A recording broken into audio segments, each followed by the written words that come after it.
G'day guys, welcome back to the channel. In this episode, I'm just going to do a little bit of an update before we get into the rest of it. Just had a few items arrive in the last couple of days and I just wanted to talk about them. Today we got a couple of new windscreens. These were sent from Moran's Glass in Queensland. They produce a really high quality, really good windscreen for the XAXBs.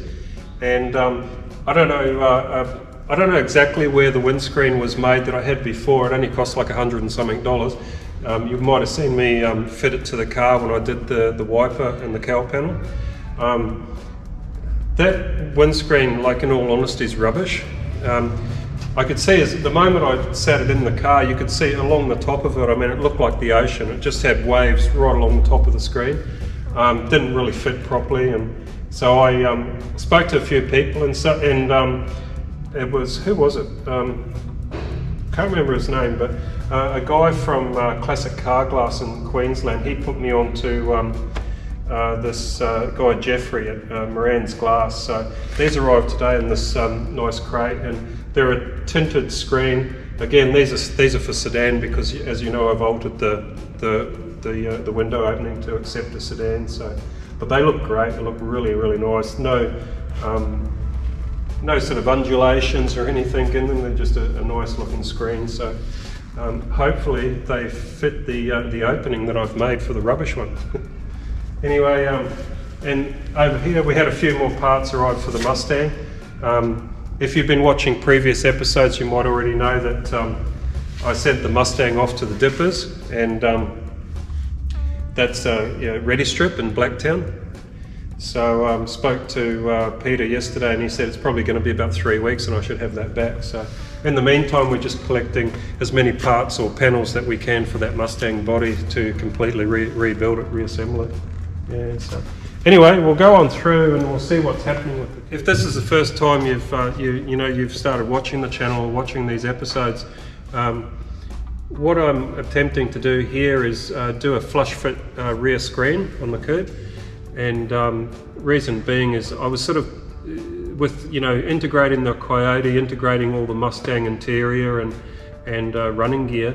I wanted to also slightly modernise the look without going, I don't know how to say it, but without sort of like going like complete full-on custom with tubs and all that sort of stuff. I was really just trying to like take the sharp edges, take the aged nastiness off the car, if you like. Not that it's nasty, but I'm just saying, like things like roof gutters and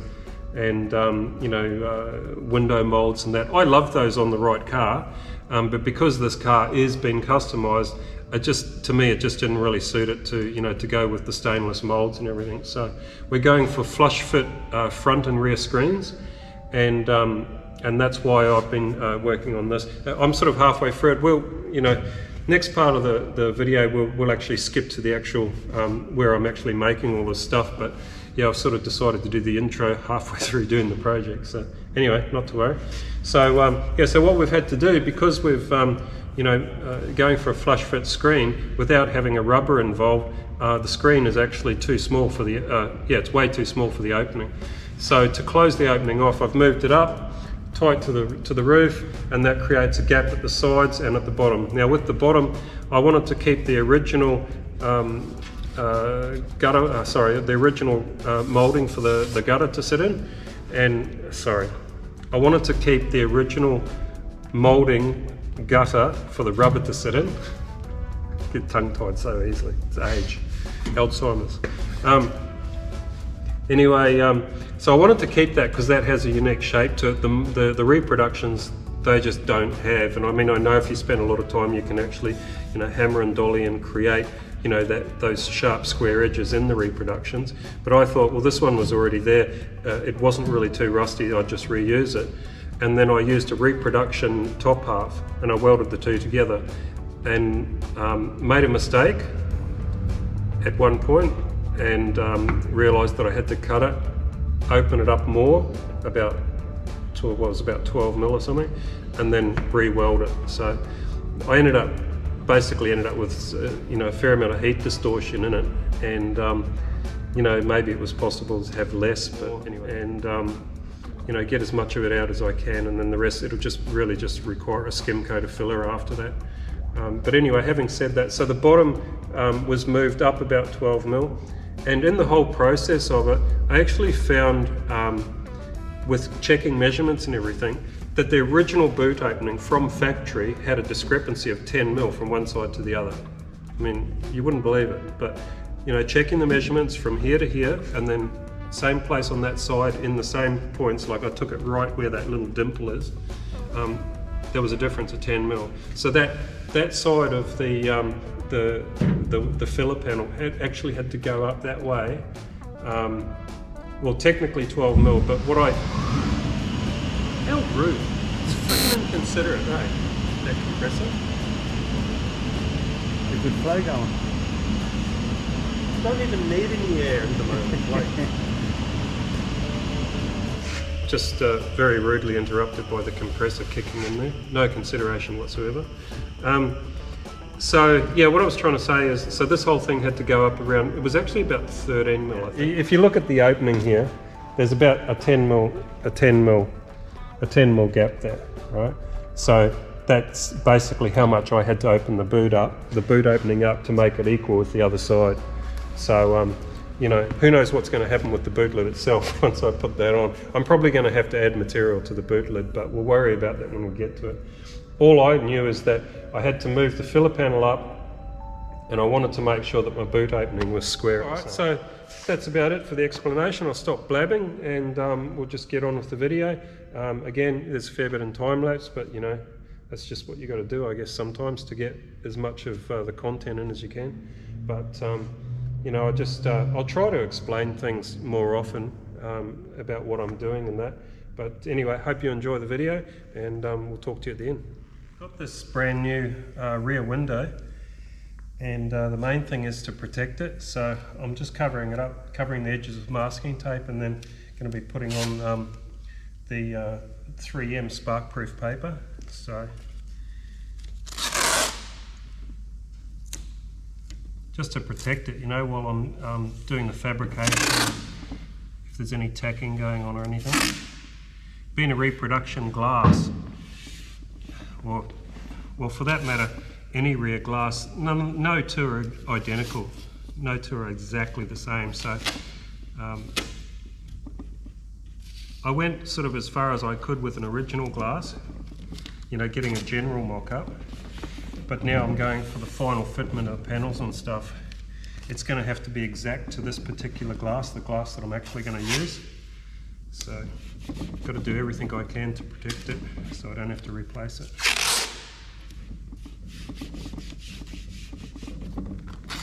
If it was just being fitted like a normal Falcon glass, it wouldn't be an issue, but because this car is having flush fitted glass, in other words, the glass is going to be flush fit to the body surface, and probably going to be looking at 2 or 3 mil gap around the edge, so it's all very fine fit.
Alright, so we'll have a look at what I was trying to achieve there.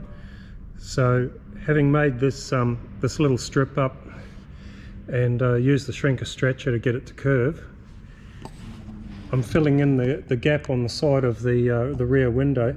Reason being is that in order to be able to fit this glass, have it as a flush fit without any rubber trim or anything, what I've done is move the glass up until it's hard in the frame at the top here, in the bottom of the frame that is.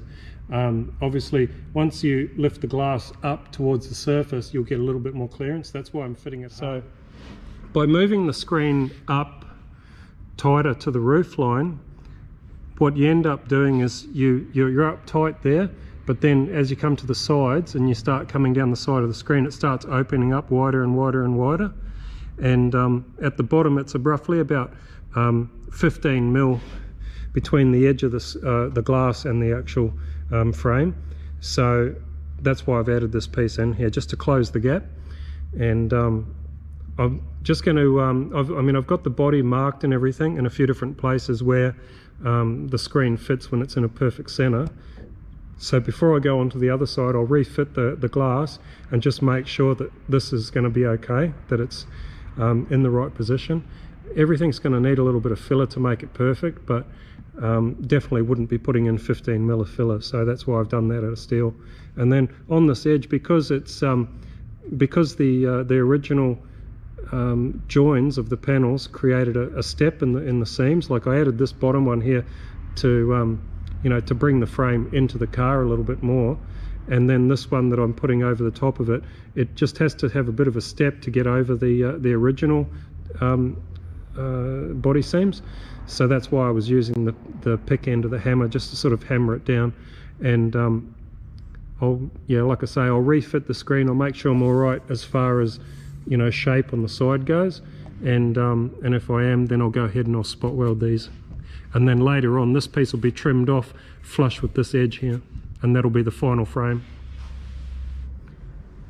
So at the moment it's going okay, so we'll go ahead and we'll fit the screen. So I've got the glass in pretty much where I need it, and lining up with those black texture marks. And I have a gap which is not even, that's okay. Just get this, try the caliper on it.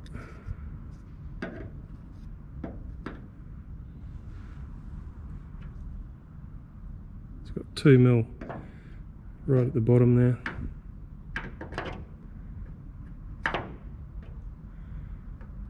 Got 4.5,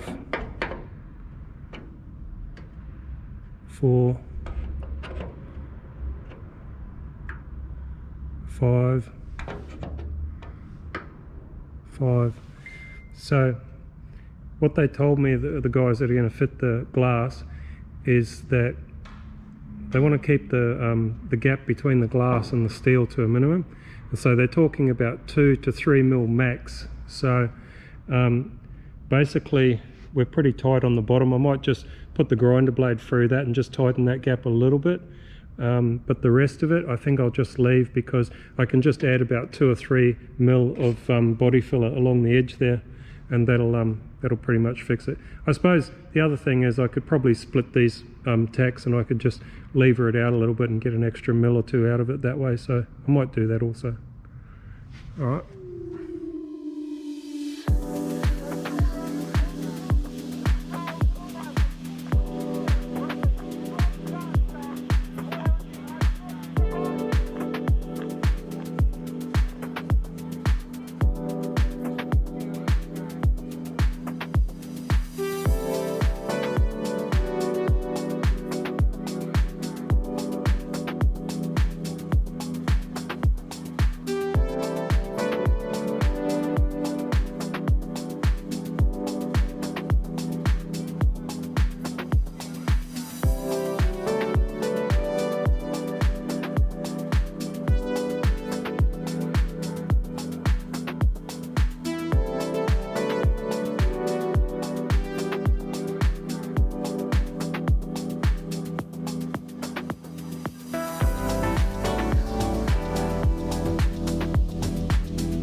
Alright guys, hope you enjoyed that episode and thanks for watching.